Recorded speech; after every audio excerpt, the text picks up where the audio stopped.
നമസ്കാരം. സ്കൂൾ സംബന്ധമായ വാർത്തകളും അറിയിപ്പുകളും അവധി അലേർട്ടുകളും അറിയാൻ വേണ്ടി ചാനലൊന്ന് സബ്സ്ക്രൈബ് ചെയ്ത് വയ്ക്കുക. അതുപോലെ തന്നെ ബെല്ലൈക്കൺ പ്രസ് ചെയ്ത് വയ്ക്കുക.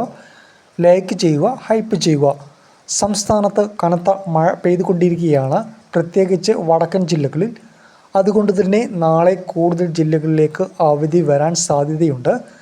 അങ്ങനെ അവധി അറിയിക്കുകയാണെങ്കിൽ ഉടനെ തന്നെ നിങ്ങളെ അറിയിക്കുന്നതാണ്.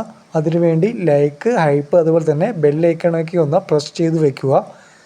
ഓൾറെഡി നാളെ സ്കൂളിന് അവധി പ്രഖ്യാപിച്ച സ്ഥലങ്ങൾ നോക്കാം. നാളെ വയനാട് കൊളിയാടി മാർ ബസേലിയസ് സ്കൂളിന് അവധി പ്രഖ്യാപിച്ചിരിക്കുകയാണ്. ഷിഗല്ല രോഗബാധയെ തുടർന്നാണ് അവധി പ്രഖ്യാപിച്ചിരിക്കുന്നത്. വയനാട് കൊളിയാടി മാർ ബസേലിയസ് സ്കൂളിനാണ് അവധി നാളെ പ്രഖ്യാപിച്ചിരിക്കുന്നത്. കൂടാതെ ആലപ്പുഴ ജില്ലയിലെ ഹരിപ്പാട്, ആറാട്ടുപുഴ പഞ്ചായത്തിലും നാളെ സ്കൂളുകൾക്ക് അവധി പ്രഖ്യാപിച്ചിരിക്കുകയാണ്. അപ്പോൾ കൂടുതൽ അവധി വാർത്തകൾ അറിയാൻ വേണ്ടി ചാനൽ ഒന്ന് സബ്സ്ക്രൈബ്, അതുപോലെ തന്നെ ബെല്ലൈക്കൺ പ്രസ് ചെയ്ത് വെക്കേണ്ടതാണ്.